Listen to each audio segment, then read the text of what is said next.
हम कहते हैं कि श्रवण के बच्चे ज्यादा नौकरी पा रहे हैं, पढ़ने लिखने में ज्यादा काबिल हो जाते हैं, और बहुजन समाज के जो बच्चे हैं वो क्यों पिछड़ते जा रहे हैं। नमस्कार, मैं विमलेश कुमार और आप मेरा यूट्यूब पर अगर देख रहे हैं तो बुलंद आवाज देख रहे हैं, और फेसबुक पर विमलेश कुमार के नाम से मेरा चैनल है। सवाल आज हम ये पूछने आए हैं आपसे कि सवर्णों के बच्चे ज्यादा काबिल कैसे हो गए और बहुजन समाज के बच्चे, बहुजन समाज अर्थात जितने भी पिछड़ी जातियां के लोग हैं, अति पिछड़ी जातियां के लोग हैं, दलित समाज के लोग हैं, SC ST समाज के लोग हैं, वो क्यों पिछड़ते चले गए। इसका सबसे बड़ा कारण आप समझ लीजिए कि हमारे जो बहुजन समाज के बच्चे हैं वो आस्था की ओर इतना आगे बढ़ गया, इतना आगे बढ़ गया कि वो मूल बात ये भूल गया कि बाबा साहब भीमराव अंबेडकर जी ने कहा था कि शिक्षा श्रेणी का वो दूध है जो जितना पिएगा उतना दहाड़ेगा। हम इन मूल बातों को भूल गए। क्यों भूल गए? क्योंकि हमारी और आपके घर के लोग, बहुजन समाज के लोग शिक्षा को प्राथमिकता दिया ही नहीं। श्रवण के लोग कहते हैं ना कि ब्राह्मण पूजा अधिक करता है, पूजा अधिक करता है इसलिए भगवान उसको देता है। नहीं, गलत है। भगवान उसको नहीं देता है। ठीक है, मैं ये नहीं कह रहा हूं कि धर्म आस्तिक होना गुनाह है, लेकिन अति आस्तिक होना बिल्कुल गुनाह है। अंधविश्वास में पड़ जाना बिल्कुल गुनाह है। मैं ये बात क्यों कह रहा हूं, इस बात को आप समझिए। लोग कहते हैं कि ब्राह्मण समाज के लोग बहुत पूजा करते हैं।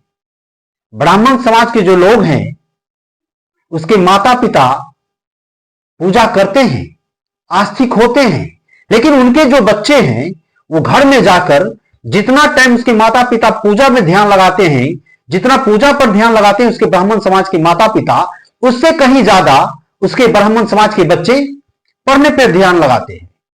आप कभी भी ब्राह्मण समाज की जो युवा पीढ़ी है, चाहे लड़की हो या लड़का हो, आपने किसी को नहीं देखा होगा कि 2 घंटा 4 घंटा पूजा करता रहे।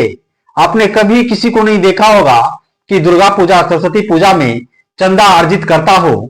आपने कभी नहीं देखा होगा कि पढ़ने वाले ब्राह्मण समाज के या सवर्ण समाज के बच्चे रामनवमी में जय श्री राम का नारा लगाकर मुसलमान जो समाज के लोग हैं उसके प्रति यह कहता हो कि इसको पाकिस्तान भेज देंगे।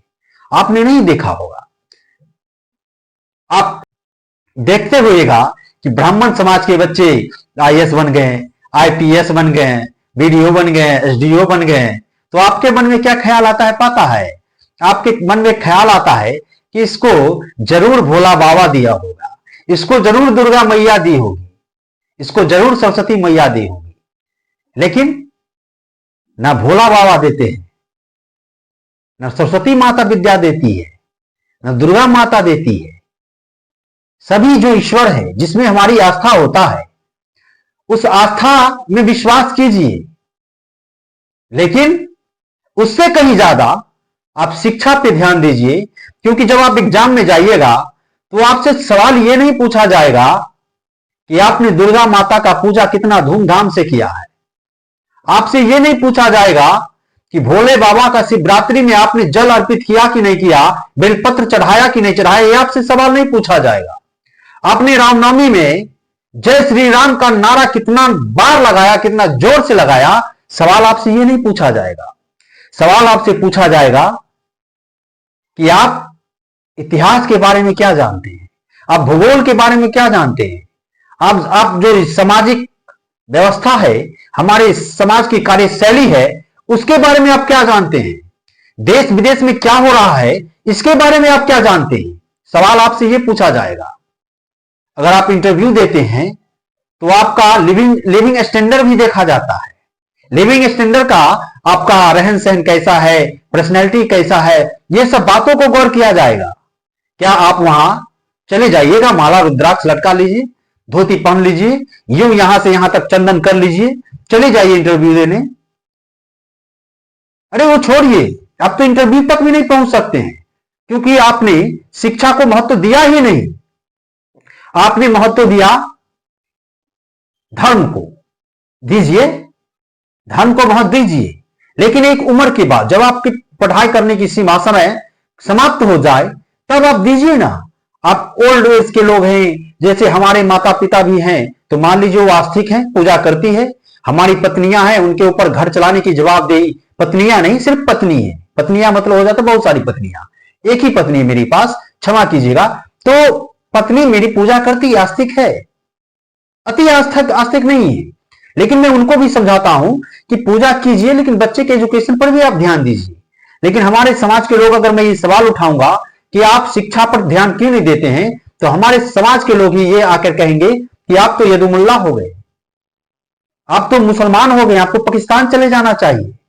सवाल ये पूछेंगे वो। उस समाज के जो लोग रहते हैं, जिसको हम सवर्ण कहते हैं, इस देश में जिसकी आबादी मात्र 10% है, लेकिन सरकारी संस्था में या बड़े बड़े जगहों पर उसकी उपस्थिति 70% से 50% से 70% होती है। क्यों होती है?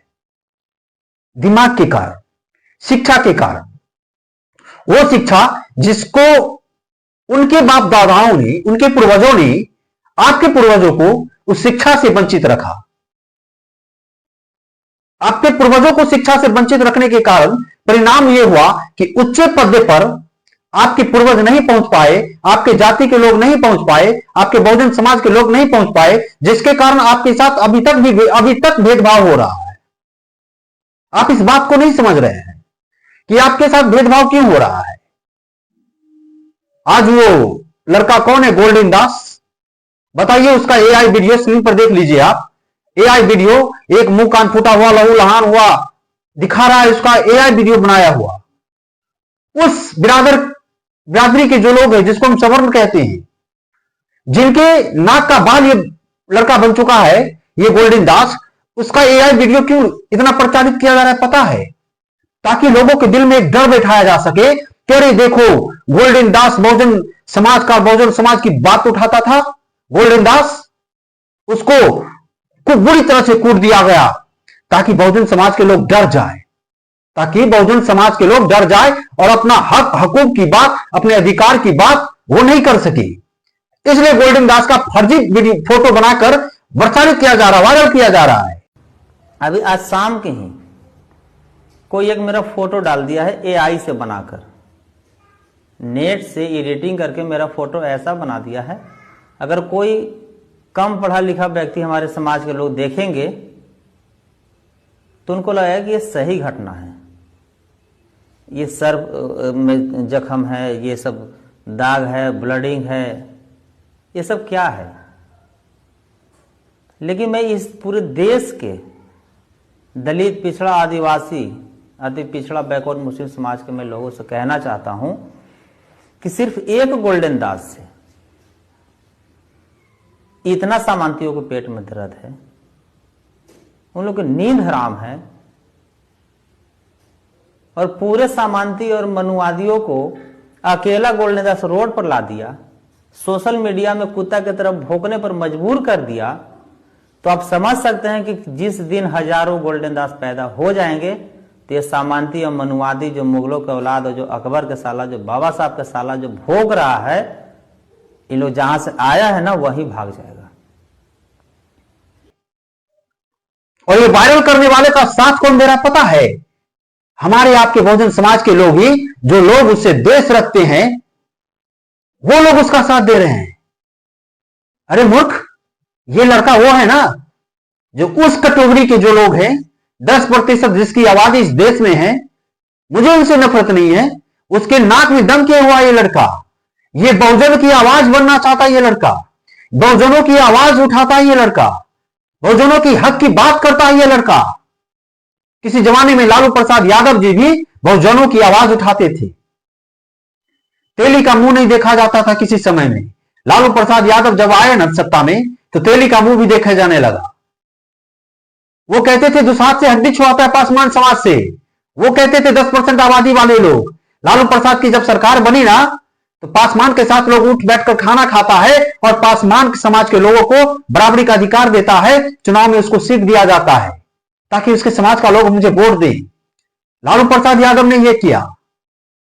छोटे जाति के लोग, छोटे कस्बे के लोग जिनको कोई अधिकार नहीं था, वोट गिराने का अधिकार नहीं था, खाट पे बैठने का अधिकार नहीं था, चप्पल पहन के किसी के दरवाजे से चलने का अधिकार नहीं था। अगर कोई व्यक्ति प्रदेश से आ रहा है, अच्छा कपड़ा पहनकर आ रहा है, और उस गांव में अगर सवर्णों की आबादी सबसे ज्यादा है, तो ट्रेन में या बस में वो कपड़ा बदल लेता था, फटा चिटा कपड़ा पहनता था। क्यों? क्योंकि कहा जाता था कि अगर बाबू प्रदेश से आए और नया नवेला कुर्ता जूता एकदम चमड़ा का ठाई ठाई बांध लोगे, तो बाबू ठाई ठाई कनपट्टा में गोली ठोक दिए जाओगे, कुटा दिए जाओगे। इस चीज को लालू प्रसाद यादव ने तोड़ा। तेजस्वी यादव ने क्या किया? तेजस्वी यादव जी को सत्ता मिला, सत्ता मतलब पार्टी का सत्ता, पार्टी का प्रमुख वो बन गया। कैसे बना? लालू प्रसाद यादव की बदल बना। उस व्यक्ति को यह अहंकार हो गया, तेजस्वी यादव को, कि अरे हम लालू प्रसाद यादव के बेटे हैं, वो राबड़ी देवी के बेटे हैं, और वो लड़का जो तेजस्वी यादव है ना, अहंकारी हो गया। वो A to Z की बात करने लगा। कुछ चाणक्य जो होते ना अगल बगल में, उसके समझाने पे A to Z की बात करने लगा।